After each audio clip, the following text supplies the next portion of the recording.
Hello बच्चों, कैसे हैं। आज हम आपके लिए क्लास 9th फिजिक्स की वीडियो लेके आए हैं जो हमारे न्यूटन्स लॉ में, ठीक है, न्यूटन्स के फर्स्ट लॉ ऑफ मोशन और इनर्शिया पर बेस्ड है। इनर्शिया, ठीक है, इसके बारे में आज हम बात करेंगे। मैं शिप्रा अग्रवाल, मेरे चैनल का नाम अमेजिंग साइंस। प्लीज़ शेयर करना, लाइक करना और सब्सक्राइब करना मत भूलिएगा अगर आपको वीडियो पसंद आती है तो, ठीक है। अपने सभी ग्रुप्स में शेयर कीजिए ताकि ज़्यादा से ज़्यादा बच्चों को बेनिफिट मिल सके, ठीक है। आइए स्टार्ट करते हैं। देखिए, आज हम Newton's first law of motion and inertia के बारे में जानेंगे। अब आप सभी जानते हैं कि जब भी किसी बॉडी के ऊपर फोर्स अप्लाई किया जाता है तभी वो मोशन में आती है ना। अगर वो रेस्ट पर है तो, और अगर कोई बॉडी मोशन में है ना, तब भी उस पर फोर्स अप्लाई करके उसको रेस्ट में लाया जाता है। तो दोनों ही कंडीशंस आपकी जो हैं वो फोर्स के अप्लाइड करने पर ही होती हैं। जैसे कोई एक साइक्लिस्ट है तो वो अगर साइकिल को मूव करना चाहता है तो उसके पेडल पर फोर्स लगाता है। इसी तरह से कोई कार है और वो खड़ी है, अगर उसका ड्राइवर उसको चलाना चाहता है तो उसके अंदर पेट्रोल डालता है, ठीक है, और पेट्रोल से ही उसको इंजन को एनर्जी मिलती है और गाड़ी आपकी, मतलब वो जो एनर्जी है वो फोर्स में कन्वर्ट होकर, जो मतलब पेट्रोल है वो इंजन को फोर्स प्रोवाइड करता है कार को मूव करने के लिए। इसी तरह से हॉर्स कार्ट है, उसमें भी हॉर्स अपनी मसल्स को स्ट्रेच करता है, ठीक है, तब वो चलती है। बोट में भी यही होता है कि जब वाटर को बैकवर्ड डायरेक्शन में पुश किया जाता है तो फोर्स ऑफ रिएक्शन जो वाटर के द्वारा लगाया जाता है बोट के ऊपर, तब बोट आगे की तरफ आपके बढ़ती है ना। तो ये सारे एग्जाम्पल, इनमें आप देखते हो कि कुछ ना कुछ फोर्स अप्लाई हो रहा है और तभी हमारी वर्क हो रहा है हमारा, और तभी हमारी कोई भी बोट है, कार है, साइकिल है, वो मूव कर रही है, ठीक है। अब गैलीलियो साइंटिस्ट थे, उनसे पहले जो साइंटिस्ट थे वो ये सोचते थे कि a force is needed not only to start a motion but also to keep an object moving even with uniform velocity। कि केवल किसी चीज को शुरू करने के लिए, मतलब स्टार्ट करने के लिए ही हमें फोर्स की जरूरत नहीं होती, बल्कि उसकी यूनिफॉर्म वेलोसिटी के लिए भी हमें फोर्स अप्लाई करना पड़ता है, ठीक है। यूनिफॉर्म वेलोसिटी के लिए भी हमें फोर्स अप्लाई करना पड़ता है। या हम दूसरे शब्दों में कहें कि एन ऑब्जेक्ट, कोई भी ऑब्जेक्ट ले लीजिए, एन ऑब्जेक्ट मूविंग, ठीक है, an object remains in motion so long as the external force applied to produce motion remains present. यानी कि अगर इस बॉडी के ऊपर, इस बॉडी के ऊपर, इस बॉडी के ऊपर, किसी भी बॉडी के ऊपर जब तक फोर्स बाहर से लगाया जाता रहेगा तब तक तो वो कंटिन्यूअसली मोशन में रहेगी, ठीक है। और अगर आप उसके मोशन को सीज करना चाहते हैं तो आपको इस फोर्स को हटाना पड़ेगा। अभी लिखा है ना कि यहाँ पे फोर्स लगाया तो रेस्ट से मोशन पे गई, फोर्स आपने हटा लिया तो फिर दोबारा से रेस्ट पर आ गई। इसका एग्जांपल है a cycle remains moving so long the force is applied on its pedal. और अगर हम उसे रोकना चाहते हैं तो क्या करेंगे, if we stop pushing the pedal the cycle stops. और इसी तरह से अगर हम इंजन को, गाड़ी के इंजन को पुट ऑफ कर देंगे तो गाड़ी को रुक जाएगी। इसी तरह से जो हॉर्स कार्ट है वो भी रुक जाएगी अगर हॉर्स चलना बंद कर देगा। उसी तरह से अगर हम इस चप्पू को या फिर इसको पुश करना बंद कर देंगे, ठीक है, तो हमारी बोट भी इस ओर को, ठीक है, जो हम, जिससे हम इसमें फोर्स लगा रहे हैं, नाविक जो बोटमैन है वो फोर्स लगा रहा है, अगर हम उसको उसके ऊपर फोर्स लगाना बंद कर देंगे, उसे पीछे की तरफ पुश करना बंद कर देंगे, तो बोट हमारी रुक जाएगी। Galileo did not approve the above view, लेकिन गैलीलियो ने अपने एक्सपेरिमेंट से ये पाया that no force is needed to continue the motion of a moving body. यानी कि जो पहले साइंटिस्ट गैलीलियो से मानते थे कि किसी भी बॉडी को चलाने के लिए फोर्स की जरूरत होती है, उस बात को गैलीलियो ने डिस्कार्ड कर दिया। उन्होंने कहा नहीं, उन्होंने ये बताया कि that no force is needed to continue the motion of a moving body. If a body is set in motion it will remain in motion, ठीक है, even when the force applied to set the motion in is withdrawn. अगर उस body पर जो चल रही है, चलती हुई बॉडी पर से अगर आप फोर्स हटा भी लेते हो तब भी वो चलती ही रहेगी, ठीक है। That if there is no force such as friction etcetera और अपोज द मोशन। अब हम अपने रोजमर्रा के जीवन में देखते हैं कि आप ये देखिए, when a ball is kicked it moves a certain distance before coming to rest. भाई मान लिया आपने ये बॉल थी इसके ऊपर यहाँ पे किक मारी, ठीक है, और किक से इसको मूव कर दिया, तो ये इसने स्टार्ट किया चलना, उसके बाद आप बार बार किक थोड़ी ना मार रहे हैं, इसको छोड़ दिया आपने किक मार के, तो ये तो मूव कर रही है, दूर तक जा रही है आपकी बॉल, है ना, दूर तक जा रही है। तो और उसके बाद ये जब तक ये फोर्स को अपने जो भी हमने इसे किक से लगाया था उसे महसूस करती रहेगी, उस पर उसे फोर्स से एनर्जी मिल गया, तब तक वो रेस्ट पर नहीं आएगी, धीरे धीरे धीरे धीरे जाकर वो कहीं रेस्ट पर ऐसे आएगी, ठीक है, ओके। तो यानी कि in fact it stop due to the force of friction between the ball and ground. If friction between the ball and the ground reduce by kicking the ball on a smooth road, it travels comparatively to a much longer distance before coming to rest। अभी बताया ना मैंने कि अगर हम बहुत सारा force apply करते हैं इस बॉल पर किक मारने में तो ये हमारी बहुत दूर तक जाकर तब रुकती है, ठीक है, क्यों, क्योंकि उसके बीच में भी जो फ्रिक्शन फोर्स है उससे भी वो चलती रहती है, ट्रेवल करती रहती है बॉल, ठीक है। तो क्या कह सकते हो आप कि in the absence of the force of friction no force is required to keep an object moving after bringing it in motion। जब कोई भी वस्तु एक बार मोशन में आ जाती है, चलना शुरू कर देती है, तो जरूरी नहीं कि उसके ऊपर आप बार बार फोर्स अप्लाई करते रहेंगे तभी वो चलेगी। फोर्स को हटा लेने के बाद भी वो कुछ समय तक मोशन में रहती ही है। In other words, an object, if once set in motion, moves with uniform velocity if no force act on it। इस वाले एग्जाम्पल में आप इसको साफ साफ महसूस कर सकते हैं। किक मार के आपने छोड़ दिया है, बार बार यहाँ जा जाकर आप किक नहीं मार रहे हैं, आपने छोड़ दिया है उसको किक मारकर, ठीक है। तो इससे ये आपका कंक्लूजन निकलता है जो मैंने आपको भी बताया है, ठीक है। और thus a body continues to be in the state of rest or in the state of uniform motion unless an external force is applied on it।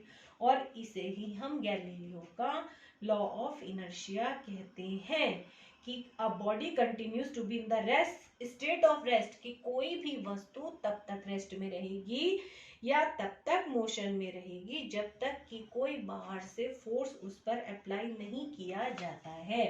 तो इस सब डिस्कशन से हम दो कंक्लूजन निकाल सकते हैं। First, if a body is at rest, अगर कोई बॉडी रेस्ट पर है, it remains at rest unless a force is applied on it, वह तब तक रेस्ट पर रहेगी जब तक कि उस पर कोई फोर्स लगाकर उसे मोशन की पोजीशन में ना लाया जाए। इसका अपोजिट देखिए कि कोई भी बॉडी है, if a body is moving it will continue to move, वो तब तक मूव करती रहेगी उसी स्पीड से, with the same speed in the same direction unless a force is applied on it, जब तक कि उसके ऊपर कोई बाहर से एक्सटर्नल फोर्स अप्लाई कर उसको रोका नहीं जाएगा, ठीक है। तो न्यूटन ने ये सब ऑब्जर्वेशन अपने लॉ में दी, उसे ही हमने Newton's first law of motion कहा। अब आप Newton's first law of motion का स्टेटमेंट सुनिएगा। According to Newton's first law of motion, if a body ठीक है is in a state of rest it will remain in the state of rest, ठीक है, and if it is in the state of motion, अगर वो motion की state में है, it will remain moving in the same direction with the same speed, same speed में वो चलती रहेगी जब तक कि यहाँ पर आकर आप उस बॉल को नहीं रोकेंगे। with the same speed unless an external force is applied on it। ठीक है, तो इसका मतलब क्या हुआ कि हम न्यूटन्स फर्स्ट लॉ को समझने के लिए दो पार्ट में डिवाइड कर सकते हैं। एक तो हमारा हो गया इनर्शिया, जो मैंने अभी हेडिंग में भी लिखा है यहाँ पर इनर्शिया। अब हम इसकी बात करते हैं इनर्शिया की, क्योंकि आपको इन सब एग्जांपल से पूरी डेफिनेशन अच्छे से समझ में आ गई होगी।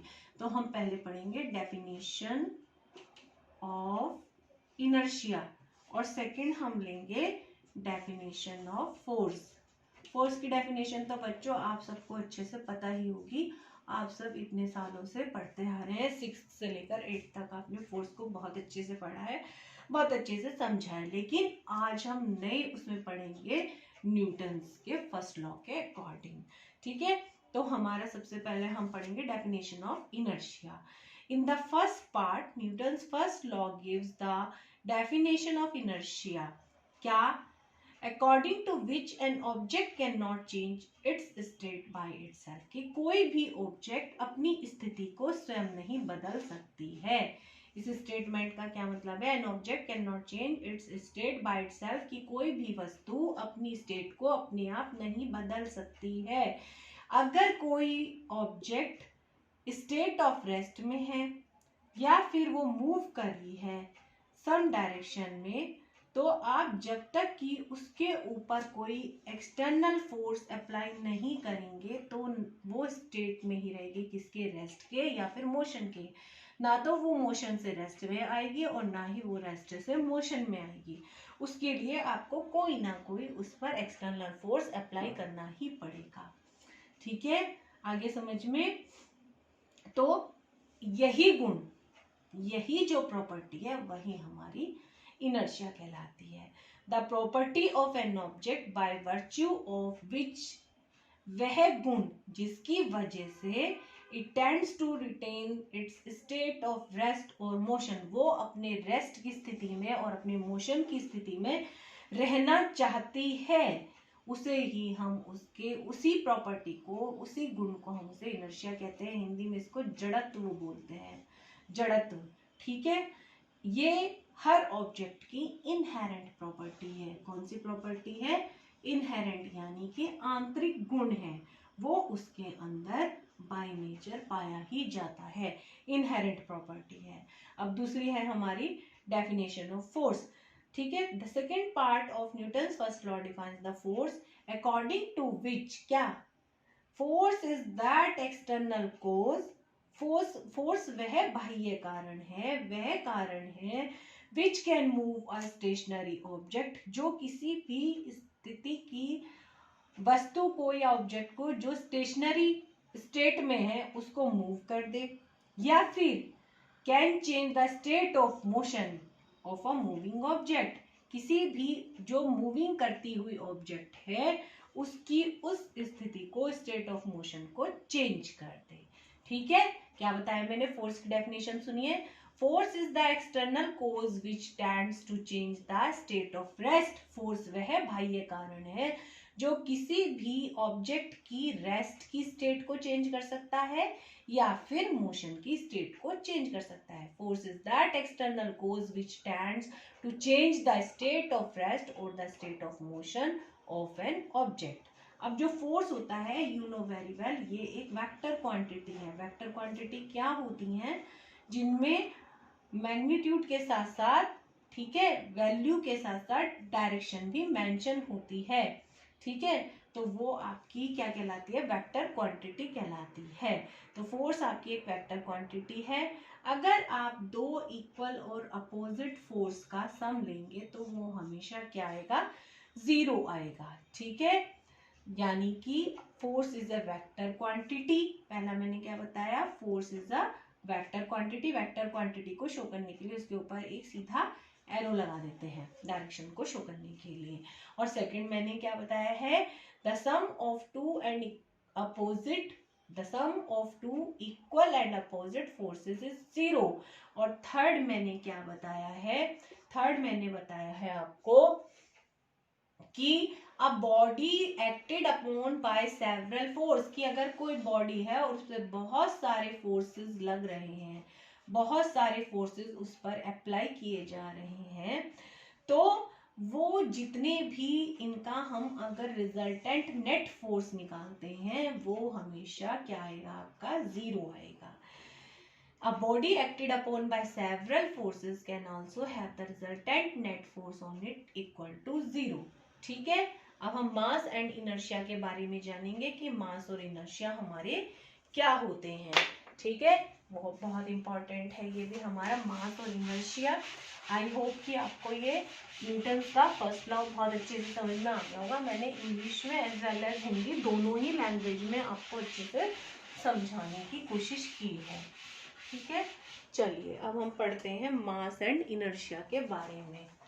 मास और इनर्शिया का आपस में क्या रिलेशन है, क्या होते हैं दोनों का एक दूसरे पर क्या इफेक्ट आता है, ये सब हम इसमें जानेंगे। अभी मैंने इनर्शिया के बारे में क्या बताया, इनहेरेंट प्रॉपर्टी है हर बॉडी की, by virtue of which it has a tendency to resist the change in its state of rest or state of motion, कि वो आंतरिक गुण है जिसकी वजह से ये अपने अंदर होने वाले किसी भी चेंज को मना करती है, डिनाई करती है, रिफ्यूज करती है, रजिस्ट करती है, कि अगर मैं रेस्ट में हूं तो मैं रेस्ट में ही रहना चाहती हूँ, और अगर मैं मोशन में हूं तो मैं मोशन में ही रहना चाहती हूँ। ठीक है, तो इसे ही हम इनर्शिया कहते हैं। अब जो ये इनर्शिया वाली प्रॉपर्टी होती है ये क्यों होती है, ये मास की वजह से होते हैं। It is because of the mass of the body, क्योंकि हर बॉडी में कुछ ना कुछ मास होता है, और जितना ज्यादा आपका मास होगा उतना ही ज्यादा आपका इनर्शिया होगा, यानी कि मास और इनर्शिया एक दूसरे के प्रोपोर्शनल होते हैं। जितनी बॉडी लाइटर होगी, ठीक है, उसका लाइटर बॉडी का जो इनर्शिया होगा वो उतना ही कम होगा, लेस होगा। ठीक है, और हैवियर बॉडी का जो इनर्शिया होगा वो आपका बहुत ज्यादा होगा। ठीक है, वो मोर होगा। ठीक है, ओके,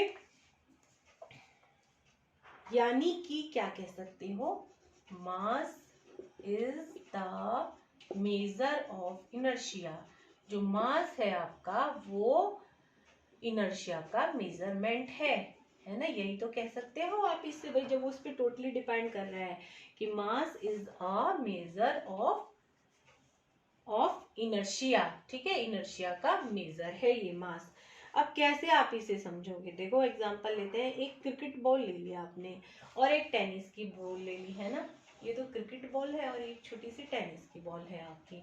तो आप ये देखोगे कि जो ये क्रिकेट की बॉल है ये आपकी मोर मैसिव है देन टेनिस बॉल।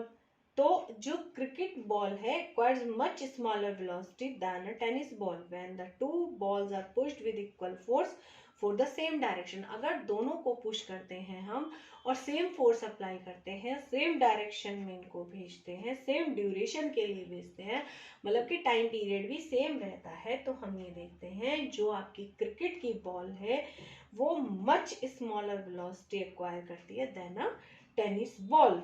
ठीक है, if they are moving with the same velocity, अगर वो सेम वेलोसिटी से मूव कर रही हैं तो क्रिकेट वाली बॉल को रोकना ज्यादा मुश्किल होगा। क्यों, क्योंकि इसके अंदर ज्यादा मास है, it has more mass in comparison to tennis ball, तो इसलिए इसका जो इनर्शिया होगा वो भी ज्यादा होगा, इसलिए इसको रोकने के लिए बहुत सारे फोर्स की जरूरत पड़ेगी और इसको रोकना थोड़ा सा कठिन होगा।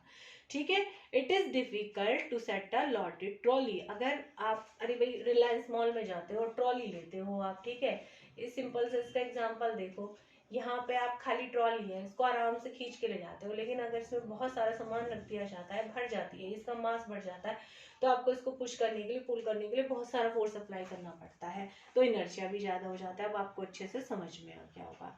ठीक है, अब हम पढ़ेंगे kinds of inertia and its example as illustration of first law. जो इनर्शिया होता है हमारा वो अब आप समझ ही गए होंगे, टू टाइप का है, एक तो रेस्ट और एक आपका मोशन, है ना भाई। जब ऑब्जेक्ट रेस्ट में है इनर्शिया ऑफ रेस्ट बोलते हैं उसको, और जब ऑब्जेक्ट मोशन में है तो उसको हम इनर्शिया ऑफ मोशन बोलते हैं। तो पहले हम पढ़ेंगे इनर्शिया ऑफ रेस्ट के बारे में। If a body is at rest it will remain at rest unless an external force is applied to change it state of rest. यानी कि जब तक कोई बॉडी रेस्ट में है तो वो रेस्ट में ही रहेगी जब तक कि आप उस पर कोई बाह्य फोर्स F अप्लाई कर उसको चेंज नहीं करते। किसको? रेस्ट, उसकी स्टेट ऑफ रेस्ट को, और उसको मोशन में नहीं ले आते हो, मूव करने नहीं लग जाते हो उसको। तो इस प्रॉपर्टी को हम इनर्शिया ऑफ रेस्ट कहते हैं। दूसरा, मैंने इसके बहुत सारे एग्जांपल हैं। When a train suddenly starts moving forward, the passenger standing in the compartment tends to fall backward. आप जब ट्रेन में जाते हो, आपने देखा होगा चुप चुप गाड़ी में, ट्रेन में ठीक है, तो जब आप उसमें बैठे हो और सडनली जो आपकी ट्रेन होती है, वो बैठी है, ट्रेन रुकी हुई है आपकी, है ना, और आप यहाँ पर इस पे बैठे हुए हो, है ना, तो जब आप एकदम से ट्रेन चली और आप यहाँ बैठे हो तो आपको झटका सा लगता है ना, और आप पीछे की तरफ गिर पड़ते हो। तो क्यों? The reason is that the lower part of the passenger body, जो हमारा नीचे का भाग है, वो ट्रेन के ज्यादा कांटेक्ट में है। भाई आप यहाँ सीट पर बैठे हो नहीं, तो ये आपका जो लोअर पोर्शन है ये ट्रेन के कांटेक्ट में है। जैसे ही ट्रेन चलना शुरू करती है आपकी, ठीक है, तो आपका जो लोअर पार्ट है shares the motion at once, but the upper part, लेकिन जो ऊपर वाला पार्ट है वो तो आपका due to inertia of rest can not share the motion simultaneously. एकदम से उसे जो नीचे वाले पार्ट ने मोशन को शेयर किया उसे नहीं कर पाता है वो, and so it tends to remain at the same place. और प्रॉपर्टी के कारण, इनर्शिया के कारण, इनर्शिया ऑफ रेस्ट के कारण वो उसी में रहना चाहता है कुछ समय तक, ठीक है। Consequently the lower part of the, और ये लोअर पार्ट जो है वो ट्रेन के साथ आगे बढ़ने लग जाता है, अपर पार्ट थोड़ा सा पीछे रह जाता है, इसलिए हम पीछे की तरफ झुक जाते हैं, ठीक है।